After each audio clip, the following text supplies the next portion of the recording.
Hello BookTube, this is Kelly and you're watching Books I'm Not Reading, and I'm here today to talk about the second book I read as part of Nonfiction November. I had kind of a Parisian themed one, and this is Monsieur Mediocre, excuse my terrible French. I'm not sure how to say his name. It's John Van Sothen, I'm not exactly sure. And the subtitle is One American Learns the High Art of Being Everyday French. So before I begin this, I just want to say I think review videos are the most challenging videos for me to do personally. I feel much more comfortable writing a review than I do verbally articulating it to all of you. So I do have notes, but looking down a little bit. I did that because I really want to do this book justice, and I'm going to get a little closer there with the book.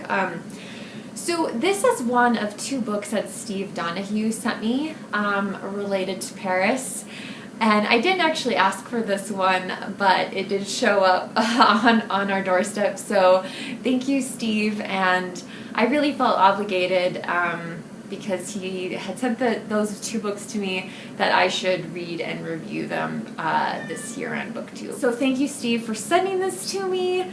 And, let's see. So here's our author. He writes for, well, he's done a lot of different things.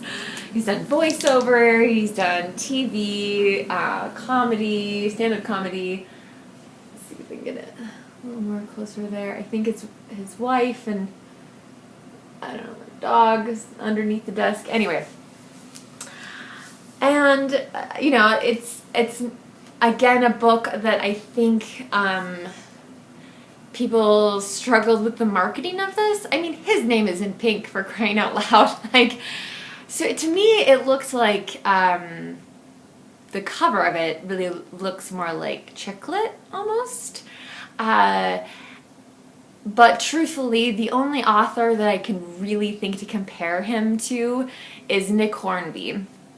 And so it's a bit self-deprecating, humor at times, a little bit almost crass. So not very often though, not very often. And really, it's about he grows up hearing his mother talk about how much she loved the time that she spent in Paris, and it becomes kind of that romanticized view, I think, for him.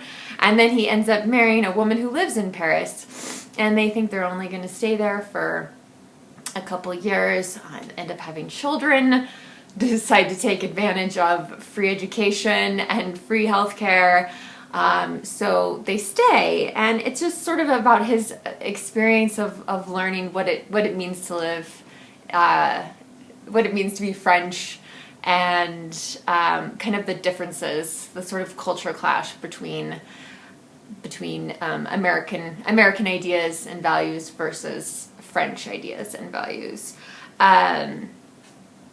So yeah, so it's basically a collection of essays. There's one about his own marriage. There's one about French weddings in the countryside. His various jobs that he has, about being a parent, and the challenges of that. And he's always struggling with the language a little bit. He does things like, just agrees to things because he doesn't know what is actually being said. And then his wife, says, all of the different places where you buy, in France, you buy your cheese at one place, you buy your meat at another place, you buy your fish at a different place, all that kind of stuff. And so his wife drags him around to them and saying, does it look like he needs a kilo of clams? No. Does he look like he needs his jeans to be pressed? No. Anyway, so yeah, he and when he tries to be really French, he really works on his language. It sounds like for a condensed period of time, he really, he's reading everything in French, and Yeah, and then it's almost like people are like, well, we miss John, we miss John, we miss, we miss you being like the American in our midst and providing sort of a bit of comic relief. And so he just, goes back to kind of his old ways of, gesturing and words here and verbs and nouns in the wrong order and all that kind of stuff, but it's great.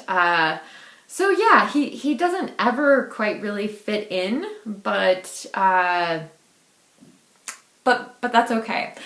And the other thing that I found really interesting about this book, it was published this year in 2019, it's very current. So he talks about the Trump election and how afterward, because he's the only American so many people might know, like they're all coming up to him and just saying, pourquoi, why, and he doesn't have really much of an answer, like watching it from overseas. And there's a particular election in France that he's really concerned about, and he can't vote yet. So he's very upset about that.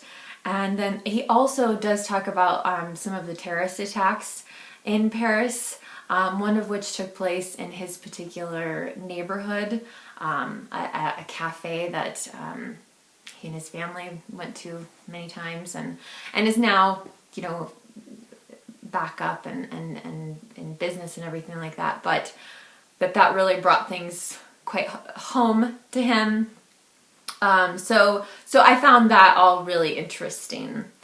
And I did read the acknowledgments are very, very long in this book, but I read them, and he said that an editor at Penguin told him that he wanted to read a book about France that he had never read before. And I think this totally delivers on that promise. I have to be honest with you, I really, really needed some humor in my life, and it's just, things have just been, again, not my whole life. I'm very, very blessed, but just one part of my life is just a little, off kilter at the moment, and unfortunately, I'm not very good about just leaving it there and coming home. So I laughed so hard in parts of this book. I mean, I was trying to read it to Jason, and I was laughing so hard that I could not even speak the words. Tears were streaming down my face. And even this morning in preparing for this review, I just opened up to one of my little my little sticky notes, and it's still just hysterical. He's at a French country wedding, and and so they're all outside, and there's a tent and all this kind of stuff. Anyway, he wanders outside into this group of people, and apparently everyone's got to have a joint or whatever, so they're passing around, and so he enjoys some of that, and then one of his friends just really casually tells him after the fact that he had put some cocaine in it because it really bothered him to sniff that stuff. His nose wouldn't allow him to sniff the cocaine, so he just sprinkles it into the joint. And I mean, it's just, oh God, it's so funny. There's just some really just brilliantly funny parts of this book. And also there's some really poignant things. The end of the book, which I won't reveal. But yeah, it's very moving. It's very thoughtful. He's very honest. He's a very honest author, and I really appreciate that about him. He's very authentic, I think.